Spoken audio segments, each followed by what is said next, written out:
ನಮ್ಮ ಕನಸಿನ ಬದುಕಿನ ಹಾದಿ ತಪ್ಪದಿರಲಿ ಎಂಬ ಸಾವಿರಾರು ಕನಸು ಕಾಣುತ್ತೇವೆ. ಆದರೆ ಬದುಕು ಒಂದು ಗೊಂದಲದ ಗೂಡು. ಬದುಕು ಎಂಬ ಸಂತೆಯಲ್ಲಿ ತಮ್ಮದೇ ಆದಂತಹ ಚಂದವಾದ ಗೂಡನ್ನು ಕಟ್ಟಿಕೊಳ್ಳಲು 108 ಅಡ್ಡಿಗಳು. ತಮ್ಮದೇ ರೀತಿಯಲ್ಲಿ ರೂಪಿಸಿಕೊಳ್ಳಬೇಕೆಂಬ ಇಚ್ಛೆ ಇರುತ್ತದೆ. ತಿನ್ನೋ ತಿನಿಸಿನಿಂದ ಹಿಡಿದು ಹಾಕೋ ಬಟ್ಟೆಯವರೆಗೆ ತಮ್ಮದೇ ಆಯ್ಕೆಗಳಿರುತ್ತವೆ. ಇನ್ನು ನಮ್ಮ ಜೀವನದಲ್ಲಿ ನಾವು ಏನು ಆಗಬೇಕು, ಯಾವ ದಾರಿಯಲ್ಲಿ ನಡೆದರೆ ನಾವು ಗಟ್ಟಿಯಾಗಿ ನಿಲ್ಲಬಹುದು, ಇವೆಲ್ಲವನ್ನು ತಲೆಯಲ್ಲಿಟ್ಟುಕೊಂಡು ದಿಟ್ಟ ನಿರ್ಧಾರಗಳನ್ನು ಸಮಯದ ಬೇಲಿಯೊಳಗೆ ತೆಗೆದುಕೊಳ್ಳುವುದು ಅಷ್ಟು ಸುಲಭವಲ್ಲ. ಆದರೆ ನಾವು ಸಣ್ಣವರಿದ್ದಾಗ ನಮ್ಮ ಹಠವೇ ನಮಗೆ ದೊಡ್ಡದು.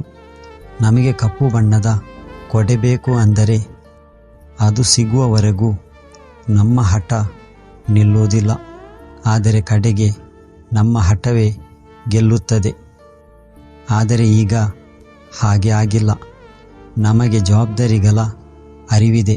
ಅಪ್ಪ ಅಮ್ಮನ ಕಷ್ಟ ಅರ್ಥ ಈಗ ಅರ್ಥವಾಗುತ್ತಿದೆ. ಪ್ರೀತಿಸಿದ ಹುಡುಗಿಯನ್ನು ಮದುವೆ ಆಗೋ ಅರ್ಹತೆಯೂ ಕೂಡ ಇಲ್ಲದೆ ಹೋದರೆ ಅನ್ನೋ ತೊಳಲಾಟ ಇದೆ.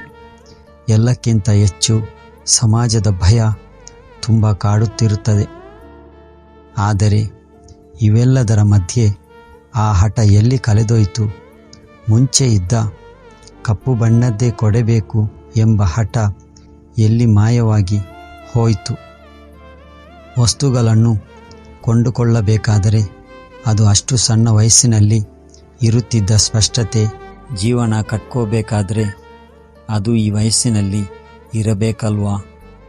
ಆದರೆ ನಮ್ಮ ಜೀವನದ ಅರ್ಧ ಜೀವನ ಕಳೆದ ಮೇಲೆ ನಾನು ಇನ್ನೇನು ಆಗಿರುತ್ತಿದ್ದೆ ಎಂಬ ಕೊರಗು ನಮ್ಮನ್ನು ಕಾಡಬಾರದು. ಆದರೆ ನಿಮ್ಮ ನಿರ್ಧಾರಗಳ ಮೇಲೆ ನಂಬಿಕೆ ಇರಲಿ.